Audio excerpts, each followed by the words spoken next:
gigantic signings, and not just by position, by actual size. The Bears are going to trade for Joe Thurney, one of the best linemen in the game. Very nice. And then Jonah Jackson. Yes. I was like, why am I slipping on his name? Jonah Jackson, offensive lineman. 2 offensive linemen to fix the Bears' weakest position. Chase, coming to you first. I can't wait to hear what you have to say about this. You play quarterback. You know how valuable offensive line are. How should Chase be? How should I feel? I'm going to tell you how I feel. How should Caleb Williams feel about the Bears offseason? Caleb should feel very happy, elated, but also under more pressure, right?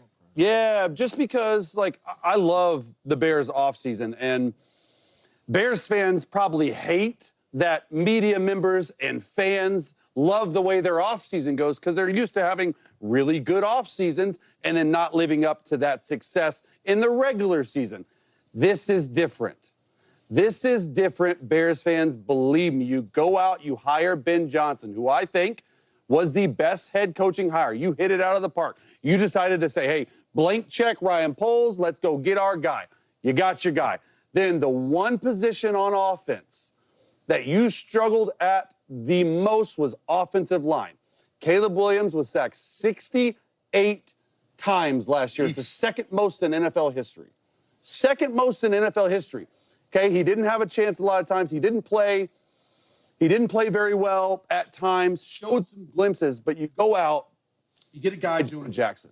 Okay, I played with Jonah 2020 for the Detroit Lions, his first year with Ben Johnson. Ben Johnson knows him. He loves him. He's a dog. He's one of those offensive line mentality type guys where you need him, okay? You go out, you trade for an all-pro. Joe Thurney, one of the Chiefs' best offensive linemen. He is like that, not only on the field, he still has a couple years left, I think, but from a leadership aspect. You go out, you solidify the most important position that the Bears needed to do. Caleb Williams, it puts more pressure on you. That's how it is because you are no longer looking at anyone else but Caleb Williams in that Bears offense because you got the play caller. I think they got the skill guys. I think they got the offensive line now. You're looking squarely at Caleb Williams, and it's going to be interesting to see how it works, but you better feel pressure because you better feel that you need to live up to hype because Bears fans want you to. Just throw for 4,000 yards. It's never happened before in the franchise history. Just throw for 4,000 yards, make the playoffs, be quiet, every Chicago Bears fans, and just go out there and play ball, man. But he's going to feel more pressure. He should love it. He should love it. I know when we walk into these stadiums, it's not a lot of offensive lineman jerseys we see walking around on these fans' back and all that. But we do know playing the game that your team is built in the trenches. Yes, sir. If you do not have good trenches, I don't care what kind of skilled players you have.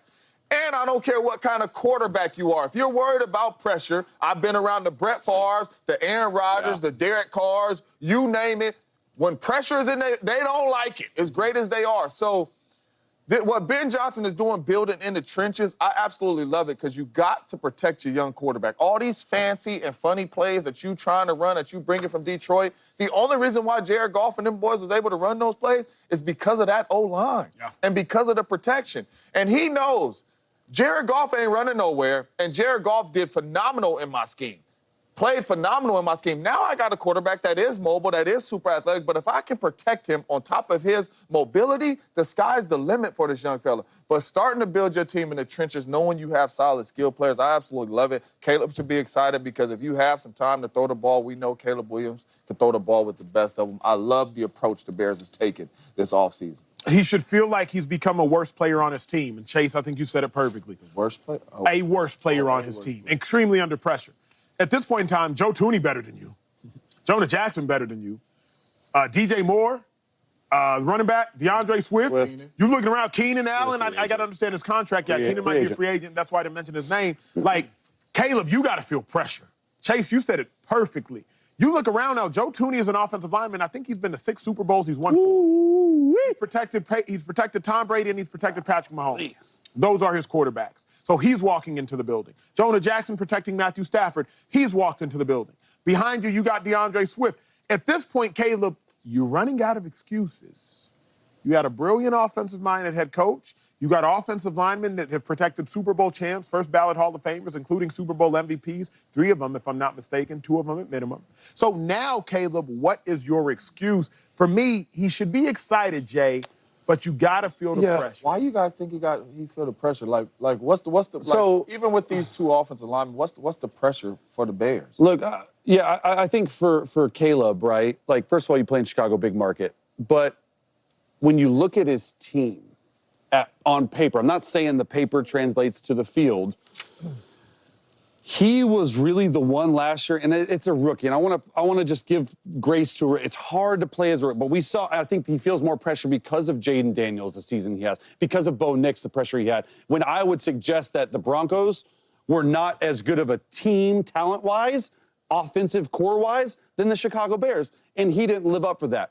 I do want to just be careful saying like, oh, he's running out of chances, because for me, like, there's a method to the madness in the NFL, and you played 1 season as a rookie. Like, I want to give the guy some grace, right? He had 2 different offensive coordinators. He got a head coach. He didn't get a head. The head coach got fired. He's now on his 3rd offensive play caller in less than 12 months. It's going to take some time. I do think, though, he feels the pressure, but he can also relax because he's got the guys around him to take the pressure off himself. Ultimately, if you're a quarterback of the Chicago Bears, you're going to feel pressure. They haven't had a good season in a long time. They've never had a 4,000-yard passer. So I just want to be like, I don't want this conversation to come off, at least from my perspective, like, oh, you better play. Or you're like, no. Like, you just have to go out there. And Ben Johnson, as a head coach and a play caller, he's going to make your job easier. Just go out there and make the simple throws. Can I ask you guys a question? Yes, you can. The Bears ain't really accomplished nothing to really, like, add pressure to any players, in my humble opinion. We don't know what to expect from Ben Johnson. He a new head coach. You know what I mean? Who knows how he going to look juggling everything now, even though he's a great offensive mind play caller. We don't know how it's going to look. Do you guys think it's more pressure on, like, a Jaden Daniels and a Bo Nix coming in the next season, or a Caleb Williams? No, Caleb. And I'll tell you why the Bears have more pressure is because you could argue right now that Caleb Williams is the 4th best rookie quarterback from last year. You took him number 1, and supposedly it wasn't even close. You made him the day 1 starter. You didn't make him earn it. All this stuff, okay? So I think that's why the pressure is on the Bears to prove they got it right, to prove they have the guy that can take them to the promised land in a tough division, because Jaden Daniels went all the way to the NFC Championship game. Bo Nix made the playoffs in the AFC? Like, what? So I do think there is that pressure for the Chicago Bears organization. What you think? I agree with Chase, but for 2 reasons. Not only could you argue Caleb Williams is the 4th best quarterback in his class, more importantly, in my mind, you could argue he's not good. I was talking to a general manager one time, and they said it's not just about hitting on the players.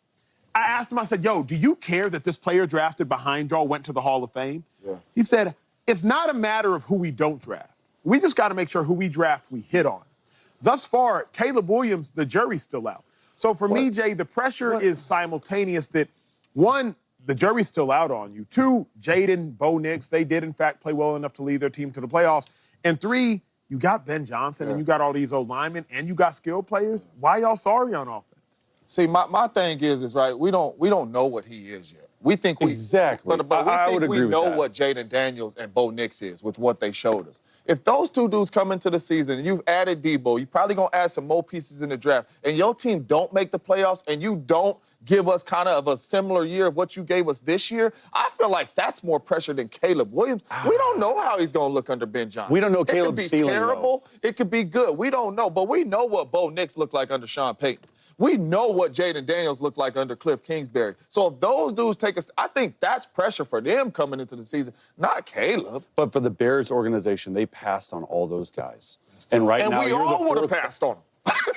Like, it's not I was close on Jaden, and I said that I said that the entire time, and it's not like I think they made the right pick. That's because you're talking from your eyebrow. Exactly. If you're sitting up in the Bears organization office, you're going to take Caleb. You have to. You don't have a choice. I love the way that Jaden. Because if you take Jaden and Caleb does what Caleb does, Man, you fired. You're fired. Not even you look know what I'm stupid. saying? You're fired. You're fired. Wife and kids moving. Gone. Tell Hillary she got to find somewhere. Different school. See, we like Chicago, actually.